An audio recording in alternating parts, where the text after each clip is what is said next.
Hello friends, आप सभी का स्वागत है करियर इन्फो यूट्यूब चैनल पर। अभी ग्रुप डी के लिए जितने भी टाइम बचे हैं 30 डेज बचे हैं अभी तक, तो लास्ट 30 डेज के लिए मैं साइंस का स्ट्रेटेजी प्लान लेके आया हूँ। और ये वीडियो अच्छा लगा था तो आप लोगों का 100 लाइक बन जाता है इस वीडियो के अंदर, तो मैं अगला स्ट्रेटेजी प्लान आप सभी के लिए लेके आऊँगा। और जितने भी आपका क्वेरीज है, जितने भी आपका डाउट है, मुझे कमेंट करके बता सकते हो। उसी के रिगार्डिंग मैं वीडियो आपके लिए बनाता रहूँगा, है ना। तो देखिए, रेलवे ग्रुप डी की 30 डेज प्लान के अंदर आज हम डिस्कशन करेंगे साइंस की स्ट्रेटेजी। साइंस से सबके लिए दिक्कत होता है। ओके, मैं आपको बताऊँ, साइंस कुछ भी दिक्कत नहीं है, सिंपल है। आप सभी का स्ट्रेटेजी सिंपल होना चाहिए और रेगुलर और कंसिस्टेंसी आपके लिए होना चाहिए। ओके, तो साइंस कोई ज़्यादा रॉकेट साइंस नहीं है। ग्रुप डी के अंदर आप सब भी कर सकते हो और आप सब भी अच्छे मार्क ला सकते हो। तो बस आपको कुछ चीज़ें ध्यान रखना पड़ेगा, कुछ चीज़ें आपको मानना पड़ेगा और कुछ चीज़ आपकी डेली रूटीन में इम्प्लीमेंट करना पड़ेगा, तभी जाके आपका साइंस बन सकता है और ग्रुप डी के अंदर आप एक अच्छा मार्क ला सकते हैं। ग्रुप डी साइंस के लिए आपको बेसिक साइंस का बेसिक करना पड़ेगा। एनसीईआरटी बेस्ड आपको करना पड़ेगा। एनसीईआरटी में 9th और 10th का जितनी भी साइंस है ना, फिजिक्स, केमिस्ट्री, बायो, उतना ही करना पड़ेगा। उसके अलावा कुछ भी आपको नहीं चाहिए और कुछ भी आपको करना ही नहीं है। ग्रुप डी के अंदर ऑफिशियल नोटिस के अंदर ये चीज़ मेंशन की है भाई, science based on NCERT, right. तो आप सभी को एनसीईआरटी के अंदर सोर्स को मानना पड़ेगा और एनसीईआरटी सोर्स का आपको प्रिपरेशन करना पड़ेगा एनसीईआरटी के अकॉर्डिंग। तो मैं आपको बताता हूँ, देखिए, साइंस के लिए आपके लिए बेस्ट होगा एनसीईआरटी बुक, है ना। बुक्स के अंदर आपको एनसीईआरटी बुक 9th और 10th का लेना पड़ेगा। आप चाहो तो बुक से पढ़ सकते हो, नहीं तो यूट्यूब के अंदर फ्री लेक्चर्स है, प्लेलिस्ट है। ओके, इसी का एनसीईआरटी 9th और 10th का फिजिक्स, केमिस्ट्री, बायो, तीनों का मैं आपको ये प्लेलिस्ट प्रोवाइड करा दूंगा डिस्क्रिप्शन के अंदर। आप जाके चेक करिए और प्रिपरेशन कर सकते हो।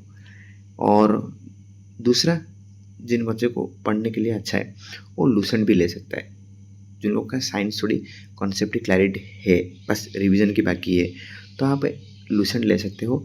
अब जो बिगनर है साइंस के अंदर वो एनसीईआरटी ले सकता है। ओके, ये रहा बुक की सेक्शन। और दूसरा, जो बच्चा बुक पढ़ना नहीं चाहता है लेकिन सिर्फ प्लेलिस्ट में करना चाहता है, यूट्यूब प्लेलिस्ट में, तो उनके लिए बहुत सारा सोर्स है। देखिए, बहुत सारा वैल्यू कंटेंट है, तो आप प्रेफर करिए, आप अच्छा मार्क ला सकते हैं। जितने भी फेमस टीचर हैं ना, मैं उन सभी के लिए मैं सभी का नाम लेता हूँ और सभी का प्लेलिस्ट में आपको बता देता हूँ। आप वहाँ पे जाके पढ़ सकते हो, नहीं तो मैं इन लोगों का जो प्लेलिस्ट है ना, मैं डिस्क्रिप्शन के अंदर दे दूँगा, आप वहाँ से भी डायरेक्ट चेक कर सकते हो। ओके, पहला है नीरज सर। नीरज सर को कौन नहीं जानता, सब जानते हैं भाई। वो अच्छा पढ़ाते हैं साइंस के अंदर बहुत ज़्यादा ज्ञान है भाई, और बहुत बच्चे को सिलेक्शन भी दे चुके हैं। साइंस भाई नीरज सर, इसका जो मेन चैनल है साइंस मैग्नेट, है ना। रेलवे साइंस मैग्नेट और साइंस मैग्नेट 2 चैनल है। ओके, और साइंस भाई प्रिया मैम को भी सब जानते हैं भाई, उनका है। और साइंस भाई राधिका मैम, ओके, और साइंस भाई काजल मैम, है ना। और सबसे बेस्ट है भाई, जो मतलब मैराथन वाला वीडियो करना चाहते हैं, 6 घंटा 7 घंटा, बाकी जिन बच्चों का पैसेंस है भाई कम्प्लीटली साइंस के लिए, ओके, उनके लिए सबसे बेस्ट होगा परमार सर। कंप्लीट उनका साइंस का कंप्लीट मैराथन कोर्स है। ओके, वहाँ से भी आप कर सकते हो। और बाकी रहा सबसे बेस्ट, है ना, इसके झा सर, साइंस का किंग, और उनसे भी आप कर सकते हो। ये थी आपके लिए बुक्स, जितने भी बुक्स है, 2 बुक्स मैं रिकमेंड कर रहा हूँ, ज़्यादा मैं नहीं कर रहा हूँ। और यूट्यूब प्लेलिस्ट बस इतना ही जो नाम लिया है मैं ना, ये सबसे बेस्ट है। इसके अलावा आपका किसी का भी यूट्यूब चैनल देखने की कोई ज़रूरत नहीं है, लेकिन आपका कोई पर्सनल इंटरेस्ट है तो आप देख सकते हो। ओके, और स्टडी नोट्स की बात करूँ मैं, ये जो प्लेलिस्ट है ना, उनका टेलीग्राम चैनल भी है। वो जो प्लेलिस्ट है सीरियल वाइज, उनका PDF टेलीग्राम चैनल के अंदर वो डालते रहते हैं, उसको डाउनलोड करिए जो चैप्टर आपने पढ़ा उसी चैप्टर को आप पीडीएफ में रिवाइज कर लेंगे। हो गया नोट्स। नहीं तो आपका खुद का सेल्फ नोट बना सकते हो। सेल्फ नोट बनाना अच्छी चीज़ है भाई, आप बनाओ। उससे से क्या होता है कि आपका ज़्यादा रिवाइज होता है, ज़्यादा मेमोरेबल होता है ना।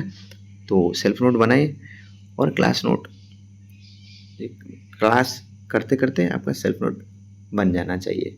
ओके, ये सबसे बेस्ट होता है। तीसरा चीज़, मैं आपको कोई भी पेड कोर्स की रिकमेंड नहीं कर रहा हूँ, है ना। पेड कोर्स की रिकमेंड करने की ज़रूरत नहीं है, फ्री की चीज़ें मिल रहा है, आप रिकमेंड क्यों करोगे भाई?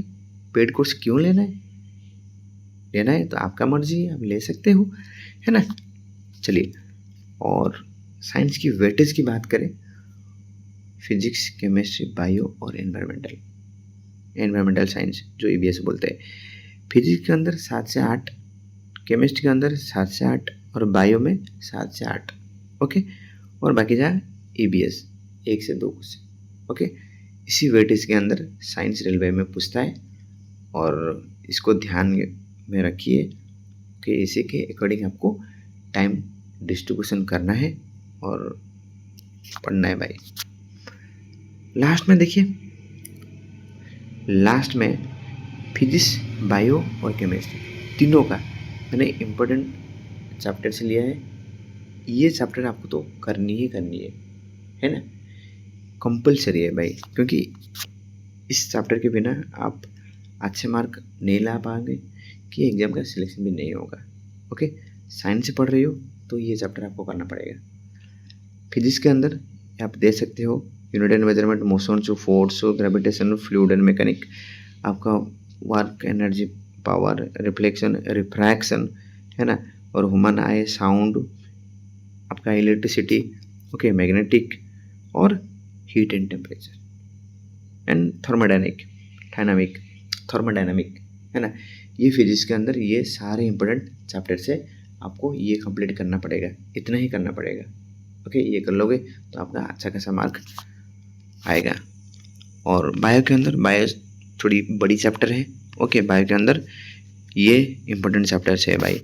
पहले तो देखिए, nutrition, digestive, blood and groups, okay, आपका circulatory, skeleton, okay, excretory, okay, endocrine, nerves, respiratory, cell, tissue, botany, genetic classifications. Okay, ये सबसे इम्पोर्टेंट चैप्टर है भाई। इसी में से एक दो हर एक चैप्टर में एक दो क्वेश्चंस पूछता रहता है, तो आपको करना पड़ेगा। छोड़ने की कोई ऑप्शंस नहीं है भाई, आपको नहीं छोड़ सकते, आपको करना ही करना पड़ेगा। और बाकी रही केमिस्ट्री थोड़ी कम है, मतलब फिजिक्स और केमिस्ट्री लगभग सेम चैप्टर से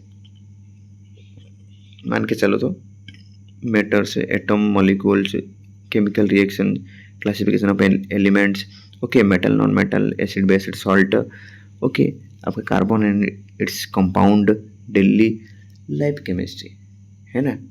तो इतना ही आपको करना पड़ेगा, ज़्यादा इधर उधर घूमने की कोई ज़रूरत नहीं है भाई।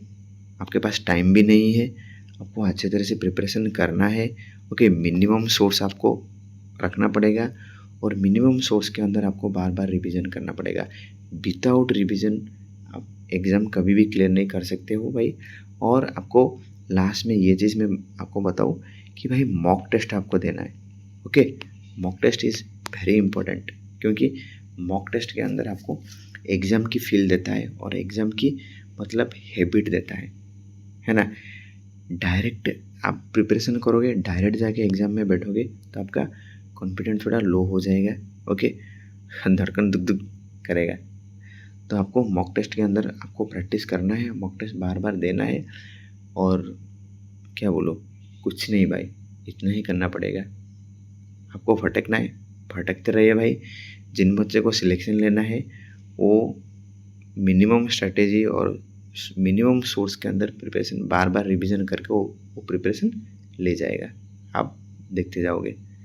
तो बस वीडियो के अंदर इतना ही है भाई, आपकी मर्जी है आपको क्या करना है। मैं आपको कम्प्लीटली सिंपल स्ट्रैटेजी बताया है ना। आपको घूमना है तो घूमिए भाई, और वीडियो अच्छा लगे तो लाइक करिए, चैनल को सब्सक्राइब कर दीजिए। और नेक्स्ट किसी सब्जेक्ट का स्ट्रेटेजी प्लान चाहिए तो मुझे कमेंट करके बताओ, मैं आपके लिए लेके आ जाऊँगा। Thank you.